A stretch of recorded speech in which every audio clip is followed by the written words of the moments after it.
I know you've tried to enlighten others of the existence of this man. I also know you've never succeeded.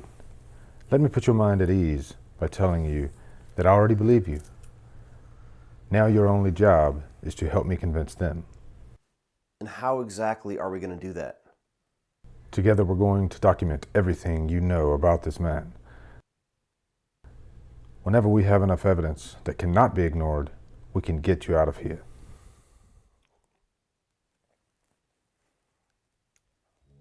All right. What do you want to know? In one of your visits with Dr. Carpenter, you described a hospital. Start there. It was back in '81. You remember the fire that took Haddonfield Memorial? I remember. Well, it wasn't an oxygen leak. That was all bullshit. That's what they told everyone. You ask anybody in this town, that's what they'll tell you. But no. No, burning alive in that building, that would have been a fate a hell of a lot better than the hell that those people saw that night.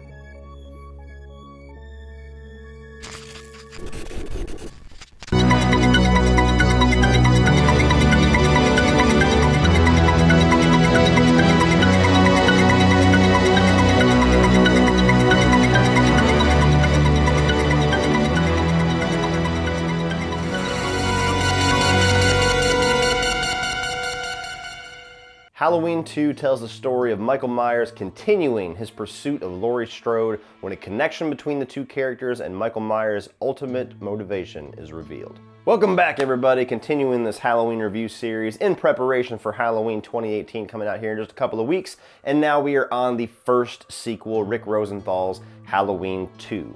The rest of the night that he came home. And Halloween 2 is interesting to me because this is the only Halloween sequel that I actually grew up with, like from the time that I was a young kid really getting into horror all the way up to 2018.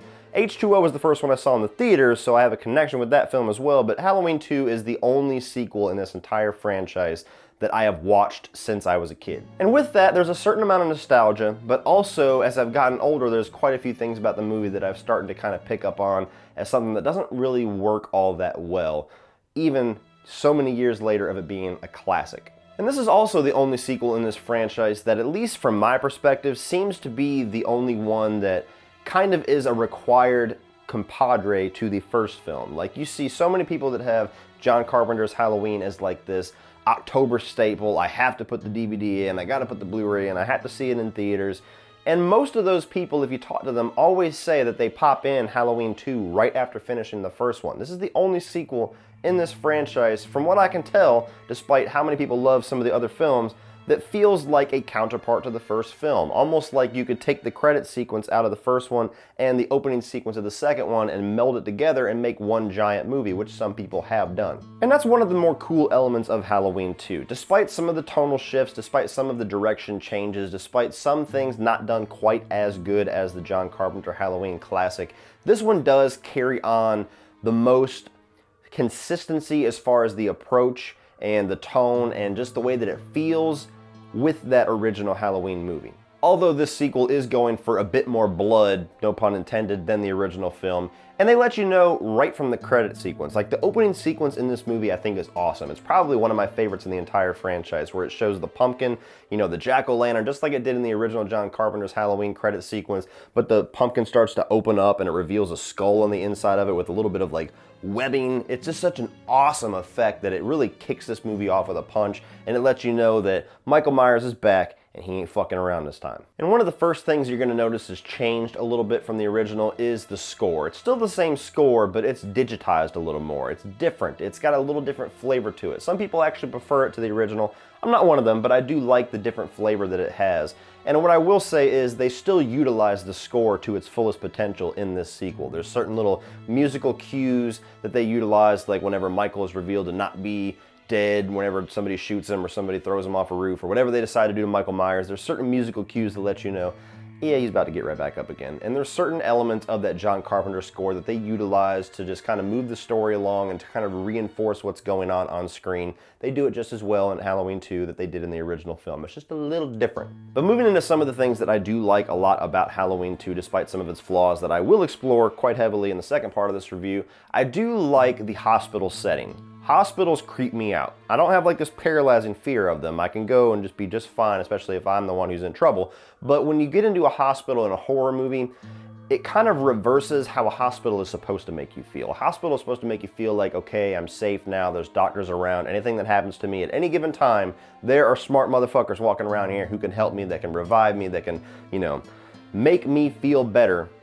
But when you got Michael Myers walking around that motherfucker, that's kind of switched. Now it's like this pale, emotionless setting to go along with this pale, emotionless masked killer, and there is nobody around that is going to save my ass here.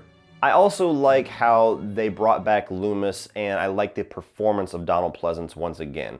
Not quite as iconic as the first film, but his purpose in this film of getting everybody behind the fact that Michael Myers is unstoppable, he is evil, he is here to do that again, and it does make this movie flow with the first film. It just feels like a continued journey of Sam Loomis trying to take down this ultimate evil. Don't like the way that they utilized him in the story as much, and I'll get into that, but as far as the quality of the performance, that is consistent as hell with the first Halloween. Donald Pleasance, you are a god. One thing that you will notice gets ramped up quite a bit in Halloween 2 is the gore and the focus on the kills. And it feels like a knee-jerk reaction to the craze that was going on at the time with Friday the 13th. Friday the 13th tried to copy Halloween, ended up kicking the door open to another version of the slasher film, a much more gory and, dare I say, a little bit more watered down version where it's kind of just getting towards the gore and the kills and how gross we can make things look and how awesome we can make all these decapitations and everything look. Friday the 13th did that, and Halloween 2 feels like a response to that. Friday the 13th was a response to Halloween. Halloween 2 was a response to Friday the 13th. Whereas the first film is very tame, very simplistic in the way that Michael kills people. There's some strangulations, there's some stabbings, but not a whole lot of blood. Halloween 2 was actually reshot by John Carpenter in certain aspects to add more gore, to add more tits, to add more Friday the 13th elements. And while I don't necessarily think that they needed to do that, it does make Halloween 2 very entertaining, and it does give this film its own flavor to stand against the original Halloween, which, let's be honest, you're never gonna top. I mean, you've got one of the better kills in this franchise in this movie, where you have this woman, this nurse, who's basically naked in a towel. She thinks that someone's massaging her from behind. It's good old Bud. And it turns out to be Michael Myers, and he holds her underwater continuously in scalding hot water, bringing her up, and every time he brings her up, she looks more and more fucked up. Such a great effect of the makeup effects and everything with making this kind of peeling, scalding skin effect, but also just making you cringe. Thinking about being drowned continuously is cringeworthy enough whenever you put yourself into that emotional state. But adding the fact that the water is scalding hot, I mean, you know how it feels when you put boiling water on your hand, you're like, fuck, and just this huge reaction. Imagine being held under with your face.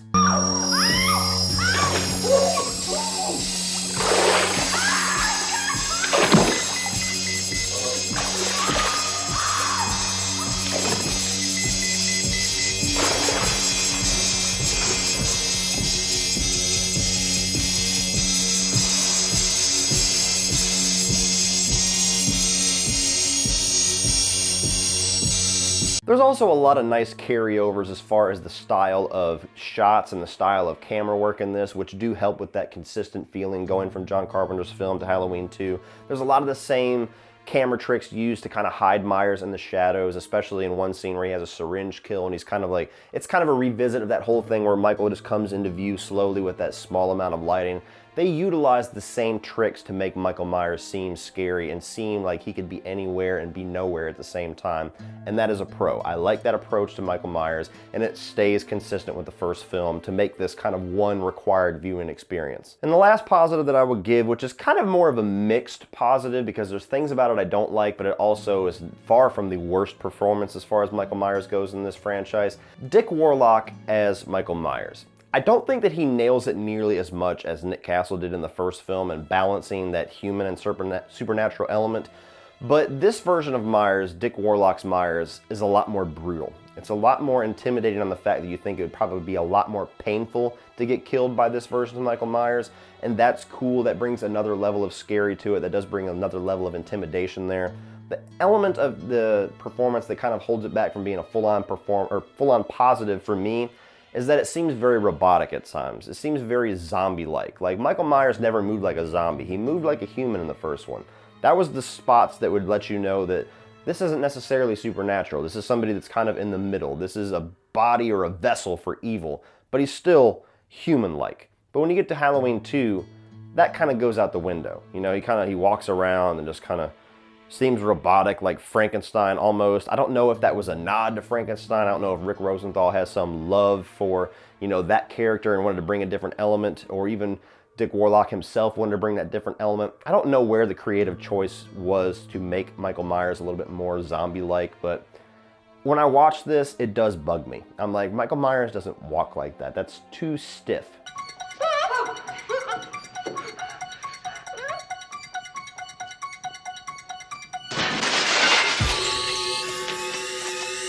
Now, moving on to the negatives of Halloween 2. And I will say that this most recent time of rewatching Halloween 2, I think I enjoyed it more than I've ever enjoyed it before. Maybe because I was excited I was getting ready to do this review series, who knows?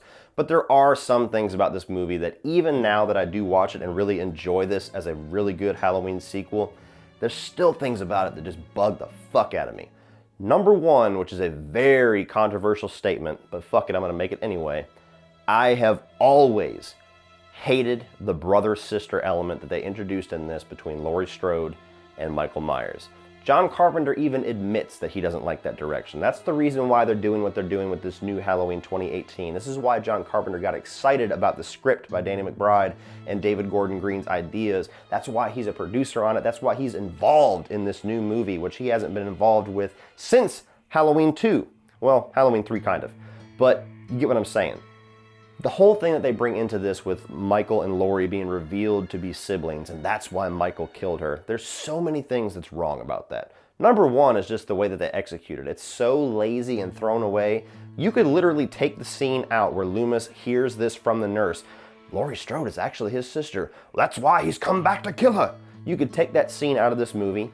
This movie would be exactly the same, because we never, in this entire original incarnation of this franchise, before the Rob Zombie take on it, we never get the scene of realization from Laurie that she finds out she's Michael Myers' sister. We never get it, and that is the most important aspect. If you're gonna take that direction, is to give us the realization from that character that this is who is stalking her, this is why he is stalking her. All these emotions that come in with that revelation, we're robbed of it. We never get it, and that is the biggest thing missing from this movie. If you're gonna go for that direction, I might be along with it if you had given me that, but we never get it. We get a throwaway scene between Dr. Loomis and a nurse where she tells him just to bring this third act little twist into it and give Halloween 2 a reason to exist in John Carpenter's mind, but it just never goes anywhere. And we never see it revisited again until H2O, and by that point, she just knows that it was Michael Myers, and she knows that Michael Myers was her brother. We never get that scene with the original Jamie Lee Curtis version of Laurie Strode. The other element of why I don't like this is because it gives Myers a human motivation, and I don't like that. I like the original intent, the original incarnation of this character from the original John Carpenter film, where he is motiveless evil, directionless evil. There is nothing human-like about his motivations. He's just here to kill because when you give him a human motivation of, oh, well, I still got one more sister out there, I guess I need to go fuck her up, so that's it, it's just me left. I know that's the whole flavor that they've had for the rest of this franchise, so it seems sacrilegious to Halloween fanatics to say that, because then the whole franchise is pointless then. Well, yeah, if you go to the original intent of the character, that's why John Carpenter never wanted to do a sequel. And despite the fact that I do enjoy the fact we had this Halloween franchise, taking it in that direction of this whole sibling motivation, I've just never liked it. It's just always never gone down very well for me. I have to take a chaser with it. And so I always hold that against Halloween 2. And John Carpenter himself even regrets doing it. It was like this last minute little writer's block decision. Yeah, not a brother-sister, Laurie Strode, Michael Myers fan. Keep it motiveless. Oh, and speaking of Laurie Strode, where the fuck is she in this movie? That's another problem. You bring Jamie Lee Curtis back, you bring the character of Laurie Strode back, and she's relegated to a hospital bed until like the last 15 minutes of this movie. And while it does make for a good tension-filled epic third act with how everything plays out, the whole movie missing your somewhat of a main character, your final girl from the last movie, the reason why Michael is back, that's a big mistake, because although it's cool seeing Loomis, The other characters that you're forced to focus on because of Laurie's absence is just a bunch of stock hospital characters. They're memorable for some reasons here and there, like Bud and his little song about Amazing Grace. But other than that, they're just shallow Friday the 13th style cannon fodder characters. Where is Laurie Strode in this movie? Wait, Laurie!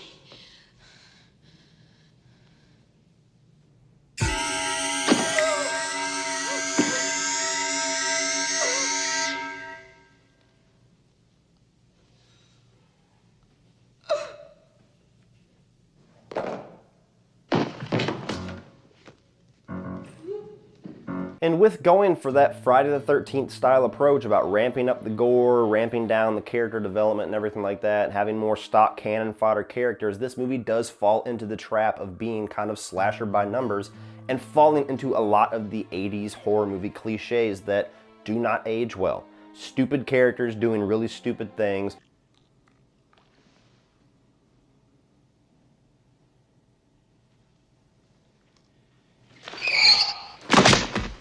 A sexually obsessed, obnoxious character, although entertaining, like Bud, that's also a cliche, and when you watch it in 2018, you're like, wow, they could get away with a lot of shit in the 80s.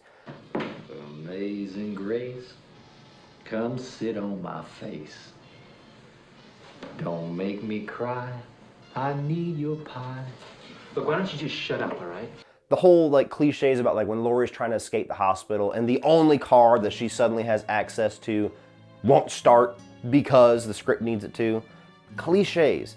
John Carpenter's Halloween was above cliches. When you get to Halloween 2, they stand out like sore thumbs. And even when you get past most of these cliches and you get down to the final showdown between Michael and Jamie Lee Curtis in the third act of this movie, it does make the third act feel redundant. It's the same motions you went through in the first movie where she's just running, trying to get away from him. He's there, he's not there, and it's just, it feels different because of the setting, but that's about it. It just, her running from Michael Myers until she's finally cornered and Sam Loomis showing up at the last second to save the day. It's time, Michael.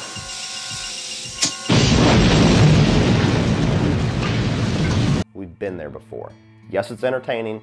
Yes, it's iconic for the explosion and the fire and the visuals going on, but it's the same shit we've already been through. So even when you get to the third act and you finally get your character of Laurie Strode back into it, she's basically told, do the same shit as before. We're 21 Jump Street in this. Do it again. And I'm being fair in those comparisons, everybody. I know this movie is a sequel, and it's maybe people will say it's unfair to compare it to the classic of John Carpenter's Halloween. Well, when this movie begins by tying itself to that original John Carpenter's Halloween, it opens itself up for all those comparisons. And when you start to compare it to that original classic, that's when all these flaws start to shine through like bright ass fucking high beams. And let's talk about Loomis. Yes, Donald Pleasence is just as awesome with his portrayal of Loomis, but what they give Loomis to do is very much a side plot in this movie.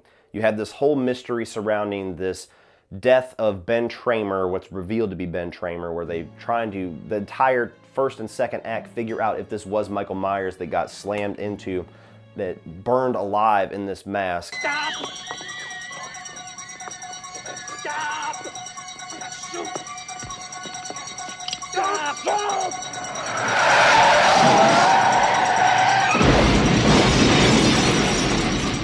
And while it does have a nice bit of foreshadowing there with the visuals of Michael Myers on fire for what happens in the third act, and while it is interesting for that little tie of the dude who is finally going to go out with Laurie Strode gets fucking creamed by this truck, that is entertaining a little bit, but the whole thing about relegating Sam Loomis to this side plot of chasing down the identity of Ben Tramer for the whole movie until the third act just feels like kind of a waste of the character. And it's because of the weaker writing, to be honest with you.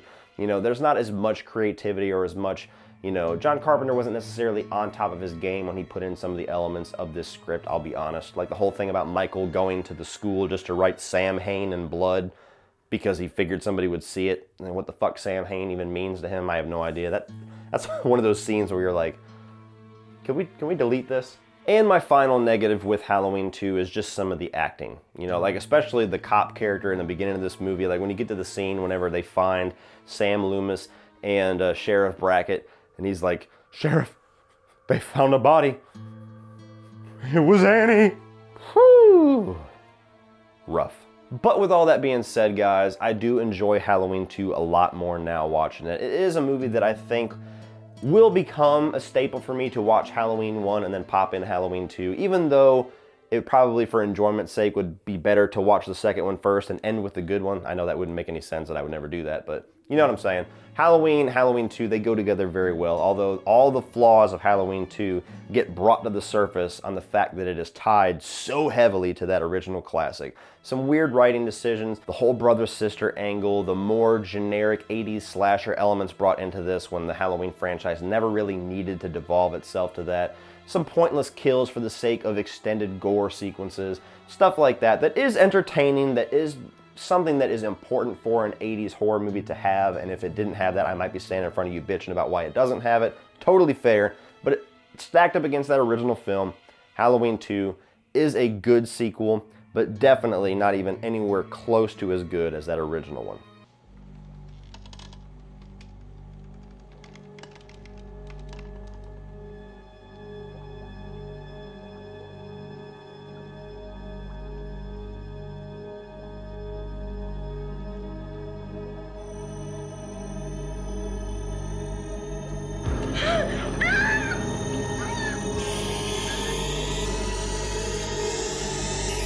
So if you're a fan of the original Halloween and you want to see what else happened on the night that he came home, Halloween 2 is definitely a fun, entertaining experience. It's a good sequel to the original. Definitely doesn't measure up to the classic appeal of that original, but does have its own flavor, some more gore, some more classic 80s slasher elements, and some interesting, albeit controversial for me, story directions to go in, but an entertaining sequel at the end of the day. So if you're a fan of the first Halloween, definitely check out Halloween 2 and add it to your collection. Go out and buy it.